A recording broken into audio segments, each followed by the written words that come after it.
ఇంకా ఈరోజు ఉదయం నా డే ఇలా స్టార్ట్ అయిందండి. క్రిస్మస్ స్టార్ ఎప్పుడో తెచ్చాం కదా, ఐకియాలో గుర్తుందా, అది ఇప్పటి వరకు పెట్టలేదు. ఇంకా 10 డేసే ఉంది. 1 మంత్ ముందు పెడదాం అనుకున్నాను. నాకు అంత మతిమరుపు అంట. అసలు నా మతిమరుపు ఎలా ఉంటుందో మీకు ఈరోజు చూపిస్తాను. నేను రాత్రి అనుకుంటూ పడుకున్నాను, రేపొద్దున్నే క్రిస్మస్ స్టార్ని సెట్ చేయించాలని. అసలు రోజు అనుకుంటూ పడుకుంటాను కానీ తెల్లారికి మర్చిపోతాను. ఈ రోజేమో అలారం పెట్టుకుని మరీ గుర్తుపెట్టుకున్నాను అనమాట. ఇంక అందుకే సెట్ చేయిస్తున్నాను. దాన్ని చాలాసేపు చూసి ఆయన సెట్ చేశారు. ఇలాంటివి నేను అసలు చేయలేను. నాకు మ్యాథ్స్ లాంటివి అలాంటివి అసలు చిన్నప్పటి నుంచి చాలా కష్టమేమో. నాది మెకానికల్ మైండ్ కాదు.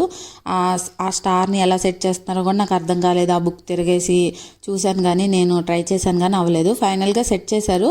దానికి చిన్న బల్బు, మనకి ఫ్రిడ్జ్లో లాంటి బల్బు పడుతుందంట, తేవాలి.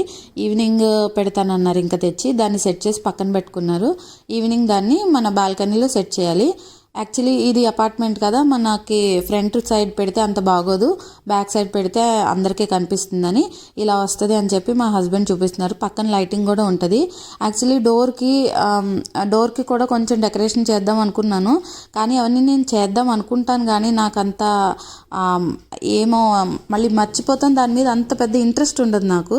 కానీ ఈసారి మాత్రం చేస్తాను. ఇంకా ఈరోజు నాకున్న మతిమరుపు పీక్ స్టేజ్లో ఎలా ఉంటుందో చూపిస్తాను అన్నాను కదా. నేను చేయాల్సినవన్నీ ఇలా రాసుకున్నాను అనమాట. ఈరోజు విలియం కేరీ బుక్, ఇడ్లీ పిండి వేయాలి, ఈరోజు డెంటల్కి ఒకటి వెళ్ళాలి. ఈవినింగ్ 7:30కి బైబిల్ స్టడీ అయితే 6కే రాసుకున్నాను. ఎందుకంటే నేను అప్పటికి రాసుకుంటే అప్పటికి అవుతుంది కాబట్టి. వెజిటబుల్ మార్కెట్కి వెళ్ళాలి. వెజిటబుల్స్ కూడా లేవు ఇంట్లో. అంత మతిమరుపు అనమాట నాకు.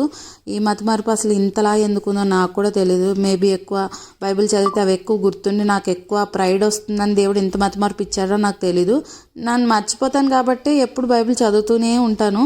ఇది ఒక బెనిఫిట్ అనుకోవచ్చు నాకు.